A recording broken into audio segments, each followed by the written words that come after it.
Center. I'm Ed Benkin. It's another busy day of League Championship Series play in Major League Baseball. First up, Game 5 of the ALCS between the Mariners and Blue Jays from Seattle. The series is tied at 2 games apiece, but Toronto has won the last 2. Seattle manager Dan Wilson says his team will get a boost out of the bullpen from Brian Wu. Brian's going to be available out of the pen, and I think that's the plan here going forward. He's in good spot. He's feeling good, and I think at this point that's where we're going to see him coming out of the pen. You can hear the game on ESPN Radio with our coverage getting underway at 5:30 Eastern. Later tonight, the Dodgers will look to punch their ticket to the World Series as they host the Brewers in Game 4 of the NLCS, holding a commanding 3-0 lead. Our coverage on ESPN Radio gets underway from L.A. at 8 Eastern. NFL injury news. Rams receiver Puka Nacua is out for Sunday's game against Jacksonville in London. He continues to deal with an ankle injury. The Cowboys want to have cornerback Trey Diggs when they face the Commanders. A home accident has put Diggs in concussion protocol. Meanwhile, Washington will be without receiver Terry McLaurin. He continues to deal with a quad injury. The Titans will have receiver Calvin Ridley against the Patriots. Hey, it's your resident Super Bowl champ, Chris Candy, coming up Monday from the NFL to college football and, of course, Major League Baseball playoffs. And I'll recap it all in my upon further review at 7 a.m. Eastern. It's Unsportsmanlike, weekday mornings at 6, right here on ESPN Radio, ESPN2, and ESPNU. Now, The Hunt Palmer Show. Waiting to rise again. You're listening to The Hunt Palmer Show. Brought to you by Corks, Cajun Fried Fish and Shrimp on 104.5 ESPN Baton Rouge. This is the moment you've all been waiting for. Locking down the middle of the day. Live from the Raising Cane studio. This is Hunt Palmer.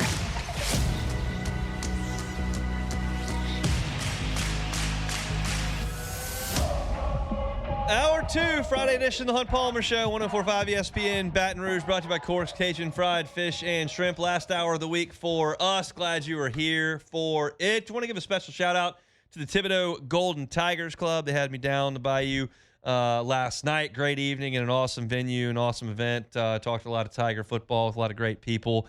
It actually warmed my heart that a handful of people came up to me and told me that they were in Omaha this past year, and a couple said that they were there in 2023 as well. And it just, I get that a ton of people from Thibodaux are going to head up to Tiger Stadium on a Saturday night, but it always warms my heart to know just people from every corner of this state flood Omaha when LSU gets there in the summers. And so we had a great night down there in Thibodaux last night, and I appreciate them for having me. I look forward to my next visit down there in the future. Patrick Coogan down there as well, chatting as well. So we had a good time down in Thibodaux.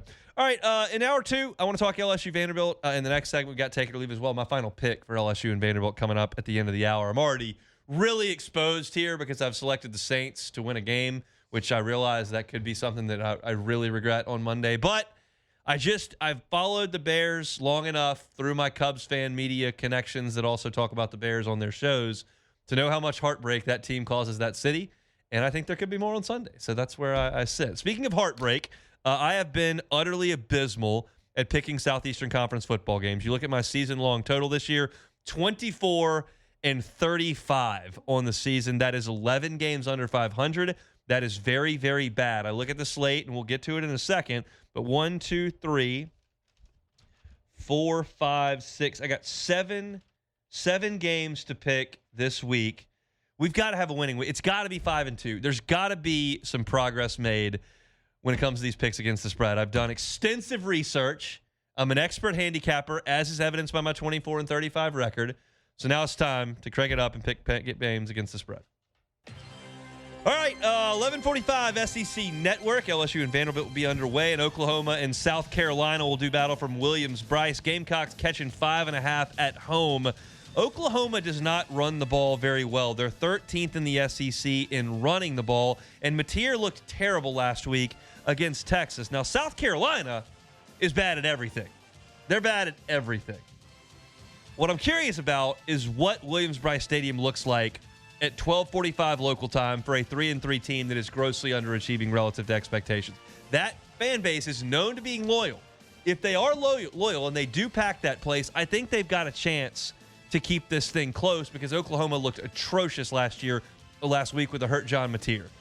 I'm going to trust the Gamecock fans against my better judgment because that team I watched in Tiger Stadium last week stunk. But I am going to take South Carolina plus the 5.5 at home. 2:30 on ESPN, Texas A&M at Arkansas, not in Jerry World, at Arkansas. 7.5 is the number here. Hogs getting those points in Fayetteville. Arkansas is 6th in the country in total offense and 6th in the country in yards per play. They are 17th in the country in rushing. They are 20th in the country in passing. They are 3rd in the country offensively converting third downs. These offensive numbers are fantastic for Bobby Petrino's group. That third down number is extremely interesting because while Arkansas is 3rd in the country on offense on third down, Texas A&M leads the country in third down defense. That's a huge stat in this game. Now, Texas A&M's been balanced, 21st in the country in total offense and 19th in total defense. I think Arkansas's fan base has quit. I think they're ready for the coaching search. Maybe they're fired up to go see Bobby Petrino's team play. I don't know, but I don't expect a great environment in Fayetteville tomorrow at 2:30 on ESPN. I think A&M's really good. I think A&M goes in there and covers the 7.5 points. Could be a backdoor cover situation because Arkansas can score, but I'll take A&M lay the 7.5. 2:30 on ABC, Ole Miss and Georgia. Man, this is a big one. LSU fans going to be watching this one, I'm sure, in a really good mood or a really bad mood. We'll see. It's a sandwich spot a little bit for Ole Miss last week against Washington State. They had LSU before that and then a bye, and they had Georgia this week. Trinidad Chambliss' first road game here. He did not throw a pass at Kentucky, and at Georgia and at Kentucky, not the same. Chambliss hasn't played in an environment like this. Georgia has a good rushing defense, 17th nationally. And they held Jam Miller of Alabama to 46 yards on 16 carries. We know how much Ole Miss wants to run the ball. Lane Kiffin wants to run it. Georgia ran for 227 yards on 7 yards per carry against Alabama. And we know from previewing that game when LSU played Ole Miss, the Ole Miss run defense has some holes. We know Georgia is going to look to exploit those. Lane Kiffin called a great game against Georgia last year. They dominated them in Oxford. I think there's payback there. I think Georgia runs the ball for a lot of yards in this game. I will lay the 7.5 points this time with the home team with the Georgia Bulldogs. So in back-to-back, I'm laying 7.5. Mississippi State at Florida. What a weird week in Gainesville. Florida's a 9.5-point favorite, and everybody's reporting that their coach has already been fired, and it's just set to happen on Sunday. Mississippi State will be without Fluff Bothwell. He was carted off the field last week, so he's going to miss a significant amount of time. Mississippi State, 15th in the SEC in rushing defense. Now, you wouldn't think that Florida would be in position to exploit that. State's bad rushing defense. Florida's 14th in the SEC in rushing offense. But let's take a little closer look at Florida. They played Texas, 4th in the country in run D. LSU, 21st in the country in run D. A&M, 22nd in the country in run D. Miami, 14th in the country in run D. That's 4 teams in the top 22 in run defense that Florida has played. I think Jaden Ball is very good. I think he gets the ball a lot in this game. I think he runs the ball very well in this game. And I think that Florida covers the 9.5, and then I guess fires their coach? Seems like it. Texas at Kentucky, 13.5 is this number. How did Arch Manning do against Oklahoma? Well, they won the game 21 out of 27 for 166 yards. That is 8 yards per completion with a long of 23. He threw 1 touchdown, was not intercepted. Kentucky lost 35-13 to South Carolina, who is just awful. Kentucky's got 2 wins. One of them was 24-16 over Toledo. Texas defense is very good. You're talking about a Texas defense that gave up 14 to Ohio State, 7 to San Jose State, 10 to UTEP, none to Sam Houston, 29 to Florida, that's your outlier, and then 6 to Oklahoma. So how many points does Texas give up to Kentucky if that's what they've done with those teams? I think like 10. So I need Texas to score 24. 24-10 covers. Texas minus the points. I will take the Horns. Tennessee is at Alabama, 3rd Saturday in October. They better be.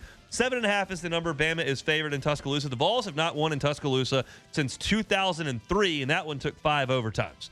Now, Tennessee is number 2 in the country nationally in sacks, and Bama has allowed 13 sacks. Only 4 SEC teams have allowed more. Tennessee can rush the passer.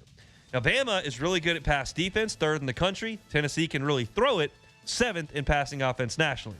Here's the factor that I'm looking at the closest.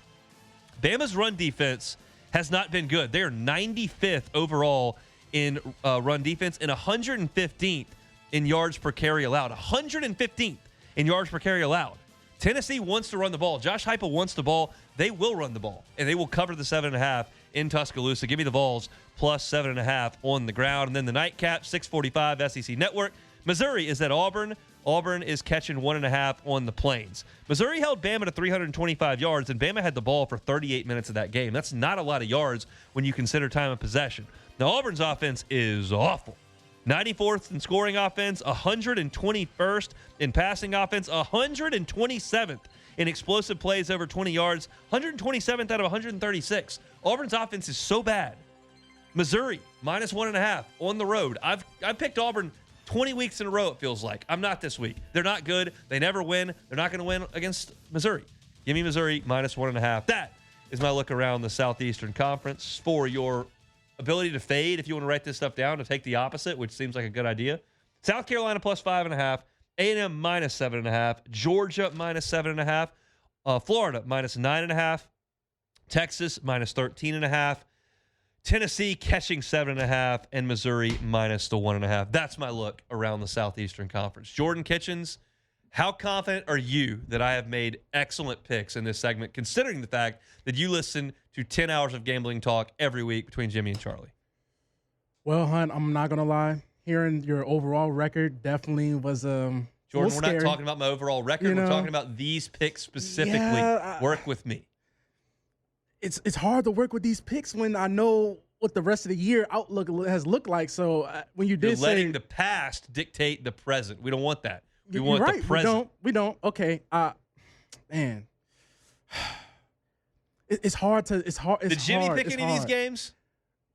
Hunt, I'm gonna be real. You're not listening. No, it's not about listening. They give so many picks a week. It's like I have so many picks. I mean, we talking picks in Hawaii games and all this. Like, I know. So there's so many different picks, so many different handicappers. Matter of fact, I got a good Hawaii story. My good buddy went to a small school on the East Coast. Yes. That didn't have a football team. Now, all the guys that he was friends with loved football. Yes. But they didn't have a team. So on Saturdays, when I was in college, we were all going to the game. Yeah. They never went to a game. They just sat in all day and bet on the games. That's all they did. And so you bet on the games, and if things are going poorly, you got to chase the Hawaii. You got to chase the Hawaii game, and they called it Eyes on the Island. You got eyes on the island, eyes on the island, and sometimes it comes to that. You got an 11:45 kickoff. You're down for the day. You got to get it all back in one swing. Eyes on the island. I don't live that life, but I know many that do. Oh, I know plenty of people that do. Especially, there's been plenty of times I heard Jimmy and them come in there and be like, "Yeah, the Hawaii game. I had to try and shake back on the Hawaii game." But I mean, if you look at my weeks, I would have had Eyes on the Island plenty of times. Week 2, I went 2-9. Ooh. That was very poor. The other ones have been fairly competitive. It's just right there on the 500 mark, but I always go one more loss. What week was your best week? I had a week where I was 6-5 the opening week. Okay, that's good. And then I had a 3-2 in week 6.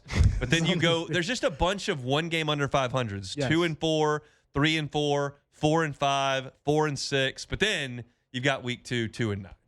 I mean, that's 7 games under 500 right there, and I'm 11 total. Is LSU a culprit for? Because I never picked the LSU game. I only picked the other games. Okay, because I'm about to say like they never cover, so it's like well, let's hope some of these teams cover.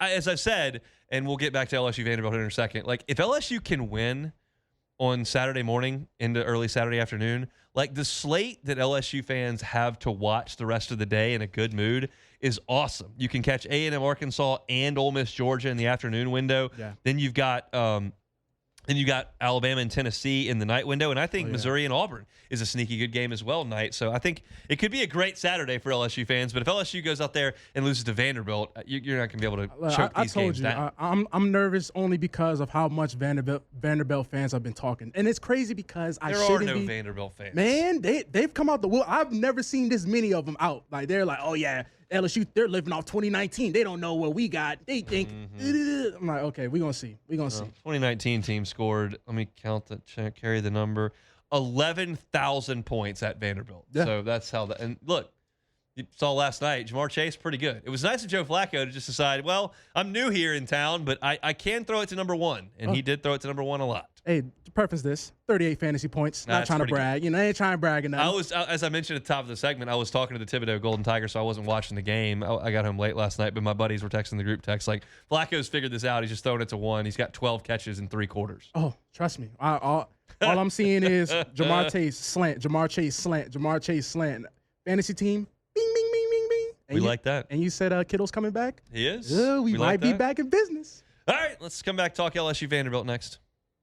The Hunt Palmer Show. Genesis of Baton Rouge. GenesisofBatonRouge.com is the website. Every car that's on the lot is online at GenesisofBatonRouge.com. Looking to rent a car? You can rent a vehicle from Genesis. Might be your first time behind the wheel of a Genesis. You say, hey, I hear Hunt talk about that every day. Maybe I ought to try it out. You will not be disappointed. It is a luxury brand and a luxury experience at a reasonable price. You walk onto the dealership lot, you're going to be approached by a salesperson, not going to be pushy, not going to be aggressive, not going to upsell you. They're going to treat you like a guest, and they're going to get you behind the wheel that you're looking for that makes the most sense for you. You can start that process online at GenesisBatonRouge.com. You can finish it online. Have them come to you for a test drive.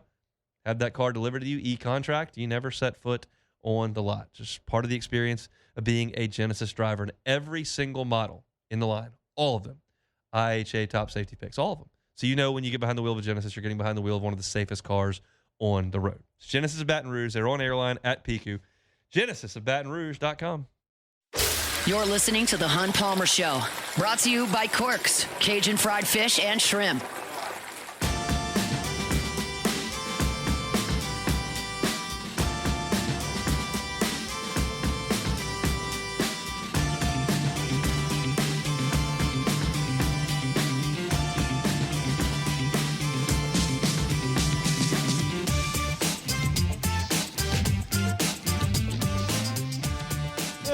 Friday show is brought to you by Corks, Cajun fried fish and shrimp. Highly, highly suggest if you're having a crew over to the house tomorrow to watch the LSU game right around lunchtime, you're looking to feed a whole host and you don't want to go nuts in the kitchen, Corks is happy to help. They'll get you a big old tray of the fried shrimp, big old tray of the fried catfish, some shoestring fries, honey butter rolls. They got your slaw as well. They can get all the sauces your heart desires, your classic cocktail tartar sauce, but also got Cork sauce. They can get you some ketchup as well.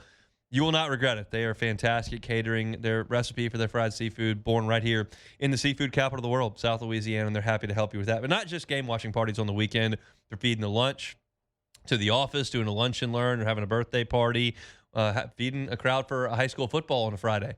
Corks, happy to help you with catering right there. Government between Foster and Jefferson. Online, you can find the entire menu, including the catering options, at corksfishandshrimp.com. I talked a lot about Vanderbilt this week. And I think I've made myself abundantly clear on how I feel about this team. I think their statistics are inflated by a terrible schedule, and I think they're pretty good. I think both of those things can be very true. I don't think that's inflammatory. I think it's pretty reasonable. And I have spent more time looking at the Alabama statistics and looking at the Alabama highlights than I have whatever they did against South Carolina with no Sellers, or whatever they did against Charleston Southern, or a Virginia Tech team that fired their coach and is in free fall. And I mean, Virginia Tech's two best players play for LSU. Okay. So I just don't really care about those games. I care about the Bama game. And I came away from watching Vanderbilt against Alabama going, they went to Tuscaloosa. They played them head up. I know the score didn't show that, but I think when you look at the flow of the game, it did. Red zone turnovers are absolutely killer, especially on the road. Vanderbilt had 2 of them in that game, and Alabama scored inside 30 seconds to go to add a touchdown to the lead. So I think Vanderbilt played with Bama. And so I was studying those statistics, and I talked about Vanderbilt's offense yesterday and what they want to do. And what Vanderbilt wants to do is run the ball for short gains, stay ahead of the chains, bleed the clock, shorten the game, and win something close. And they did it against Alabama last year. And they kept some other games close, including LSU, including Texas. It's what they've done, and that's what they want to do. Pavia gets all the headlines. Pavia is the face of the program. Pavia makes all the highlight reel plays. But Diego Pavia is not built to sit back there and hum it on 3rd and 8. We know this. They want to run the ball. So I wanted to go to the statistic and go, okay, well, how did they run it against Alabama? And against Alabama, they ran it for 135 yards and a touchdown. 135 yards and a touchdown. They had a 65-yarder. That was the touchdown. And beyond that, 18 carries, 70 yards. Nice day at the office. Nothing eye-catching, nothing crazy, which is kind of what Vanderbilt's looking for. They're not built to hit the home run. They're built to get 5 yards at a time, to get 4 yards at a time, to set up 3rd and short where they can convert on 3rd and short. That's what they do. They're second in the country in third down offense. I've talked about this.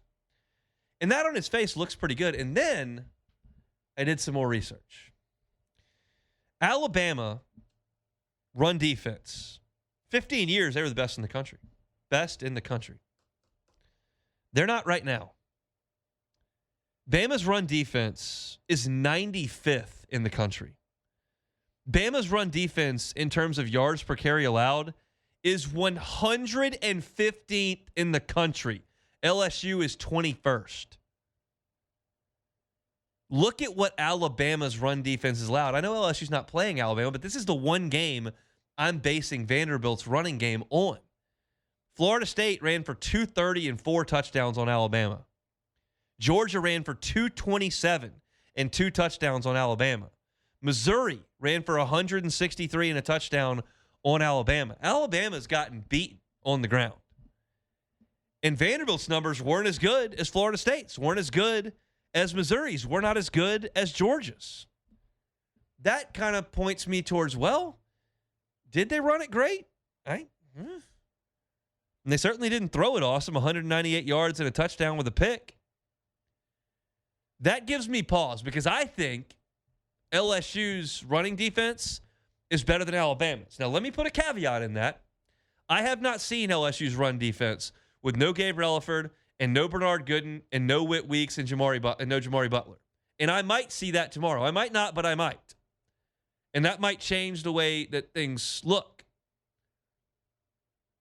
But I think LSU's run defense is better than Alabama's. And Vanderbilt was just okay against Alabama.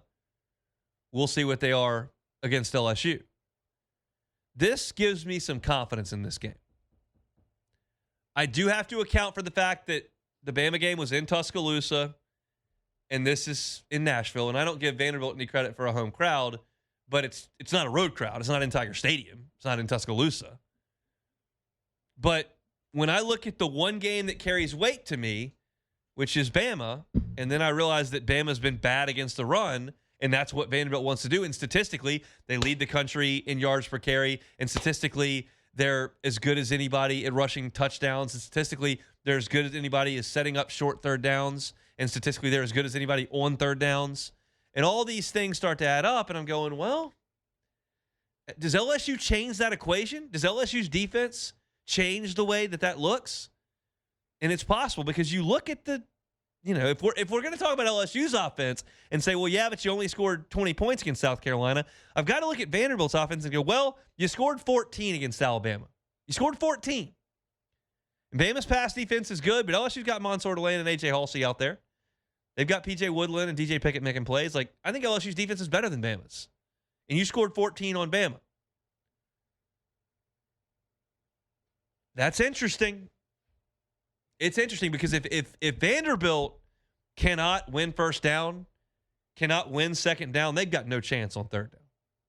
I'll be stunned if Diego Pavia pulls a Jordan Travis from 2 years ago, from 3 years ago as well, when LSU got him into third down just constantly. Boom, completion, Johnny Wilson. Boom, completion, Keon Coleman. Boom, run for 9 yards, first down. Like LSU couldn't get off the field against Jordan Travis. I don't see that from Pavia. I think LSU's strength in this game plays like a strength. I think LSU's strength in this game makes life a little bit difficult for Vanderbilt. Question is, on the other side, does LSU score enough points to make it stand up? It's been in question at Clemson. Been in question against Florida. Been in question against South Carolina, and certainly was in question in Oxford. But when I look at Vanderbilt's offense and what they want to do, I think they're pretty good at doing what they want to do. I think they haven't seen what LSU's defense is bringing for bear, assuming it's relatively full strength. And the guys that do have to fill in for some of the injured players maintain that level of play. And that's easier said than done. But those Bama run defense stats, that's like one layer further. I look at all the stuff with Vanderbilt, and then you see, okay, what is everybody else doing? And I get to the Bama stats, and I go, oh, their defense is not very good against the run. That's all Vanderbilt does. Okay. We'll see what they can do against purple and gold. I think it's interesting. Coming up on Saturday morning, in Nashville. Just after 11 o'clock, they will kick things off 11:05 from Memorial Stadium. Get you set up for the game day. It's a little bit different on this Saturday than most. Generally speaking, Charles Handy and Matt Musso do Eagle 98.1 game day 5 hours before kickoff from Rouse's on Burbank. Not tomorrow, 7 a.m. right here in studio. Not going to send them out to the grocery store at 6 o'clock in the morning. Not the greatest idea for the radio broadcast. So Musso and Haney, 7 a.m. right here in studio. Then they will hand it off to me on the LSU Sports Radio Network at 9 o'clock. I will go from 9 until about 10:45. That's when we toss it to the broadcast team in Nashville. That is Gordy Rush, Jacob Hester, and the voice of the Tigers, Chris Blair. 30 minutes after it goes final, me, Brandon Taylor, Marlon Favorite, Fighting Tiger postgame report on the LSU Sports Radio Network. 90 minutes after the game goes final from Rouse's, Burbank, and Lee, Charles Handy and Richard Dixon taking your phone calls for 3 hours on postgame. So start your morning with us at 7 a.m., Eagle 98.1 game day, and we're with you for LSU football all the way until after 8 o'clock p.m. tomorrow. Full day of football. Appreciate you being a part of it with us here at the Guarantee family of radio stations. When we come back, got some take it or leave it, some national college football, some local football, and then we got my pick on LSU and Vanderbilt coming up in 22 or so minutes. It's a Friday edition of the Hunt Palmer Show. The Hunt Palmer Show. This is the Hunt Palmer Show, brought to you by Corks, Cajun fried fish and shrimp.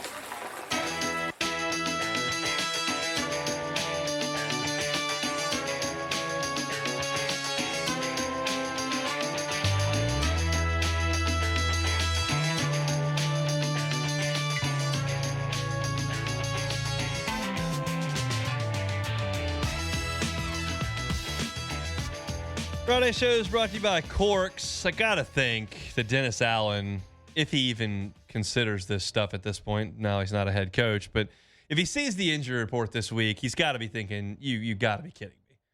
Because we're now 6 weeks in the NFL season, and the Saints have Isaac Yiadom is questionable with a hamstring. John Ridgeway coming off IR with a shoulder, questionable. And then Alante Taylor, Chris Olave, Alvin Kamara, Devon Godshaw, all good to go. On the Saints are almost completely healthy, which never happened in the Dennis Allen era. Coincidence? I think not. You think not? I think you're blaming not. DA for the injuries? Well, I remember when Rizzy came in, he was like, "We're not doing dynamic stretches around here. We gotta clean this up." So I think not.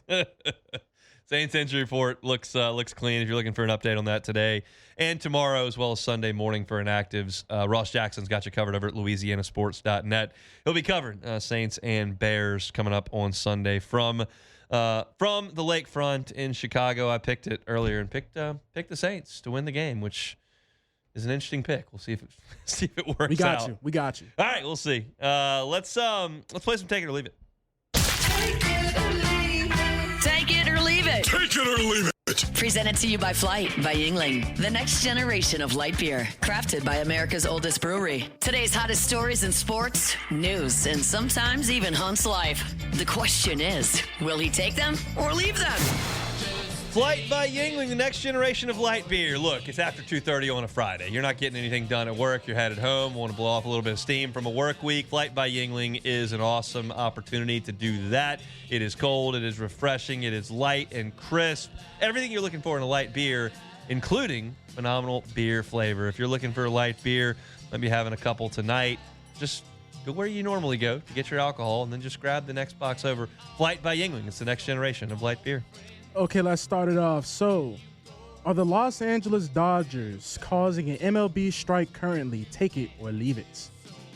I'm going to take it. I'll take it. You're going to see the Dodgers blitzkrieg this postseason like they're doing. Yep. They dispatched the Phillies, who spend a ton of money, and beat them with relative ease. Sweep the Brewers 4 today? games. It looks like they will probably sweep the Brewers in 4 games. Then they'll go to take on a team in the American League that is going to be thin on pitching because that series is going a long way with 2-2 at this point. Yep. And the Dodgers are going to win back-to-back championships very likely.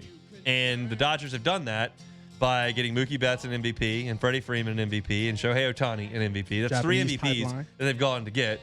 They've got Blake Snell who's won a Cy Young, and they've got Yamamoto, who they paid $1 bajillion for out of Japan. And they went and got 3 closers out of the free agent bullpen market and signed them all to their bullpen. And they've just done it with money. And they're they're money whipping the rest of the league. And there are going to be folks that own teams that go, we can't compete with this. You are compromising your sport. You're going to alienate fans across the country who look at this in Kansas City and Tampa and Phoenix and, St. Louis and Pittsburgh and go, we can't beat these guys. Why are we even showing up? And I'm not saying they're doing anything wrong. Like, the Dodgers are operating the way I wish the Cubs would operate. Yeah. They got bajillionaire owners who make so much money, and they won't go buy anybody for free agent money. But it's going to cause a work stoppage when the owners demand a salary cap. The players will not budge from it. They will play next season. 2027 will not start on time, and who knows when they're going to get together because the Dodgers are blitzkrieging the entire sport. Okay, so is Nashville, Tennessee the best trip in the SEC? Take it or leave it. I will take it. I'll take it. Whoa. I will take it. I'm a sucker for a college town. Okay. So for me, Athens, Oxford, Auburn, great places. They were probably better for me when I was in college because you don't care about hotel amenities. You don't care about fine dining restaurants.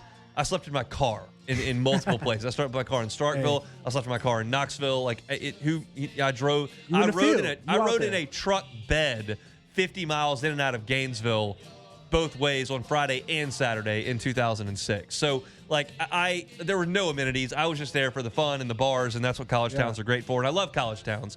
But if you're looking for a place to stay and things to do and all that, Nashville's a phenomenal city. And yes, it's the best in the SEC.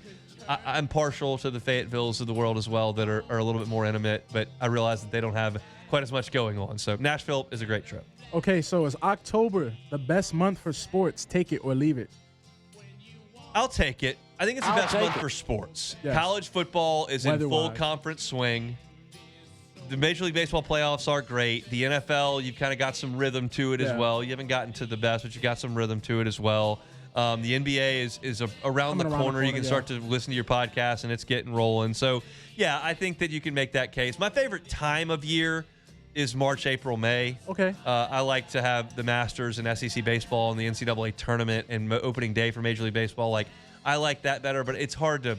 You got stuff that really matters here, and for so much of the population, the Masters doesn't matter, and they certainly don't care about SEC baseball and all that kind of stuff. So I'll give it to October with an understanding that's just sports. When I bring crawfish into the mix and the weather's starting to warm up into the mix, and golf in full swing for the PGA Tour for me, I'm in with that. But I'll cede to October. How do you give me your favorite month? Well, month-wise, I'm gonna have to go. Well, sports or just in general. Sports-wise, October, November. I just like when the weather finally changes and you can start wearing hoodies outside to the games, and it just feels that Saturday morning when you step outside, there's just no clouds in the sky, just nice brisk breeze going on. Mm-hmm. That's my favorite time of the year. So that's, we still kind of hot outside, but we slowly getting there. So I'll say it's interesting because when I run at 5:15 every morning, and it is it's like 60 at that point, which is there's a little chill the second I open my door. Yes. Now the first stride I take, the chill is gone, but it's nice then, and then you realize that it's going to raise. It's going to rise 30 degrees when the sun comes up. But that 60 to 75, that's that perfect Saturday weather. Yes. So. Is USC and Notre Dame a top 5 rivalry in college football? Take it or leave it. Well, let's look. It's not better than Ohio State, Michigan. It is not better than Alabama, Auburn. So that's 2 for sure. Okay. I don't believe it's better than Texas, Oklahoma. Oh, it's definitely That's 3. So then you start to get into some of the others where I do think that you've got a chance to keep USC, Notre Dame in the discussion. Texas, Texas A&M, Florida State, Miami, Florida, Florida State. And I wouldn't go as far as to put LSU and Bama in that. It's a great game, but I wouldn't go as far as to put it in there. So if you're looking for history and Heisman winners and that kind of deal, it is certainly in the top 5. But I love geography and rivalries, and USC fans are all in Southern California.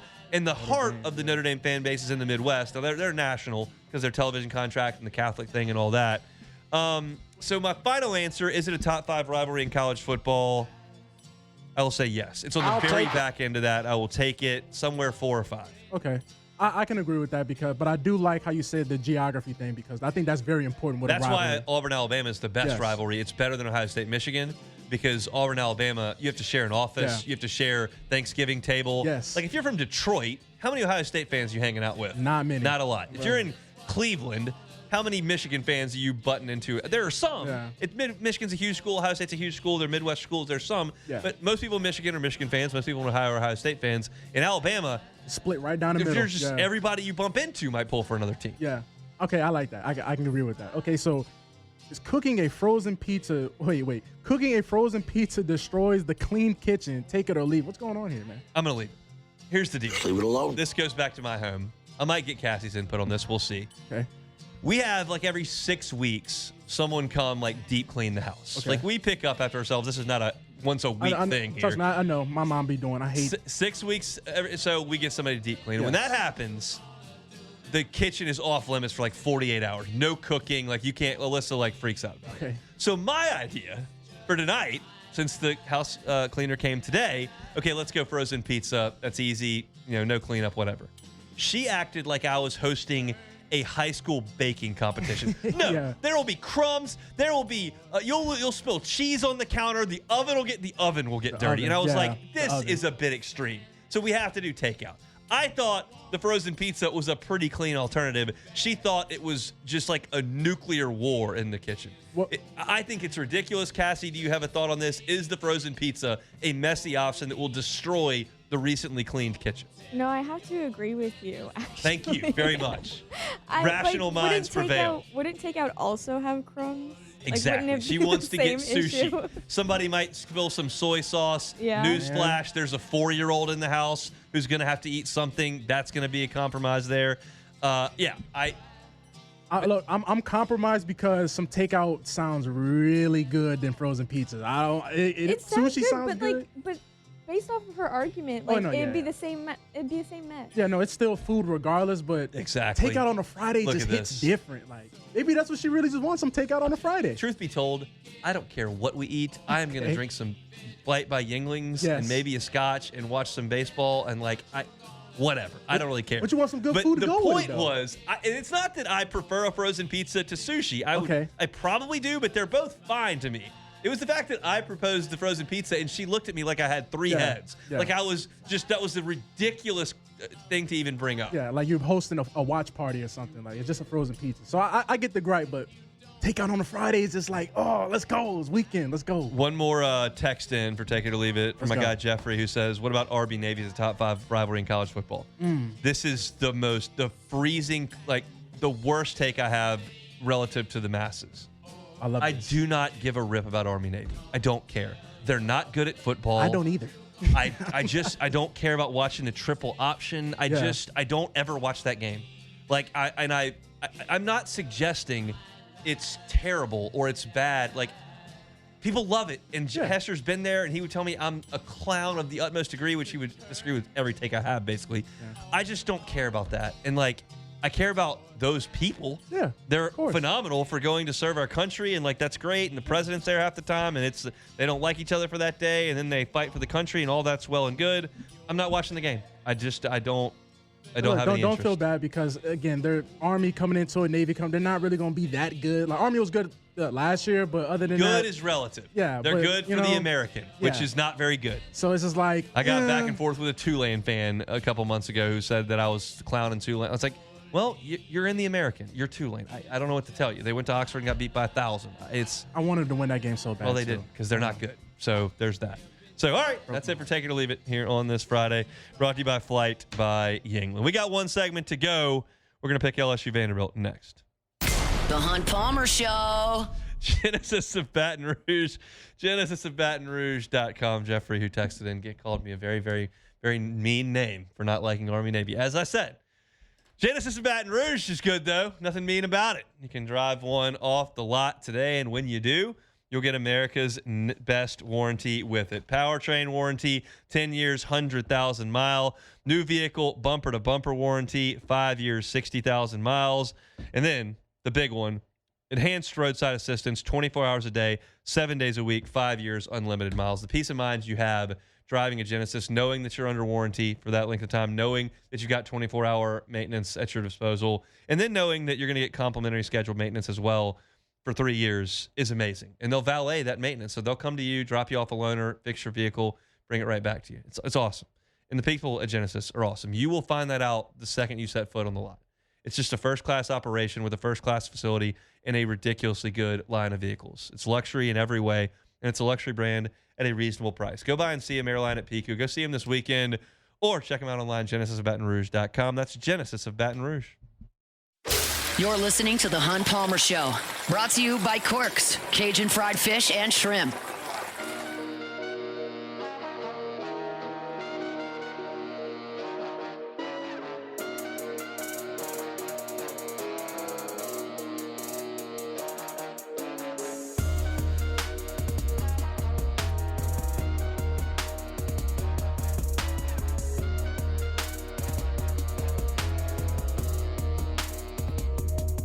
Friday shows brought to you by Corks, Cajun fried fish and shrimp. Got those famous baked potatoes topped with crawfish étouffée. They'll put you those golden fried shrimp on top. Awesome. You can drive on through or take a seat in their newly renovated dining room. They're on Government between Foster and Jefferson. Fantastic food and great people as well. I've known Paul and Michael for a very long time, and they're great folks that have had great impact on the Baton Rouge community in their restaurant right there, Corks, as well as Kuyon's. Great stuff, and they brought you our Friday shows for a very long time at this point, so get on by and see them this weekend. All right, I told you earlier about our broadcast schedule. Tomorrow we'll be on 7 o'clock, Eagle 98.1 Game Day. That leads into me at 9 o'clock on the LSU Sports Radio Network. Myself, Brandon Taylor, Marlon Favorite with you from 9 o'clock to about 10:35, 10:45. That's when we go to the broadcast team. They'll have the call of the game over there on Eagle. 30 minutes after it goes final, I will be with you with Brandon and Marlon reacting to LSU and Vanderbilt. And then 90 minutes after the game ends, Charles Handiger, Richard Dixon from Rouse's, Burbank, and Lee for 3 hours on an extended version of Eagle 98.1 Game Day's post-game show, taking your phone calls. And so now it's the point where I tell you what I think we'll be reacting to come Saturday morning. You know, I've said for a long time that the two best words in Southeastern Conference football scheduling are at Vanderbilt, because your fan base gets a great trip to Nashville. Tickets are cheap. You go up there, you get an easy win over a bad team. That's a Southeastern Conference road win that counts the same as a win at Georgia, and you head on home. What could be better than that? Everybody wins. And Clark Lee and Diego Pavia have thrown a big wrench in that, because Clark Lee and Diego Pavia have a good football team. They've got a football team that played Alabama straight up last year and beat them. They've got a football team that played Texas straight up last year and just lost. They came to Tiger Stadium, and I would suggest LSU controlled the game, but they lost by 7. This is not a one-time thing, a one-game thing. They're consistently doing this. They've beaten Virginia Tech 2 years in a row. They pummeled South Carolina without Lenora Sellers earlier this year. It's a good football team relative to what they usually are. I would suggest they're an average football team when it comes to the Southeastern Conference. And I would also suggest that LSU has been an average football team this year. They're really good on defense. They're not good on offense. That averages out to average. Vanderbilt's been pretty good at both. I think that Vegas having Vanderbilt favored is very easily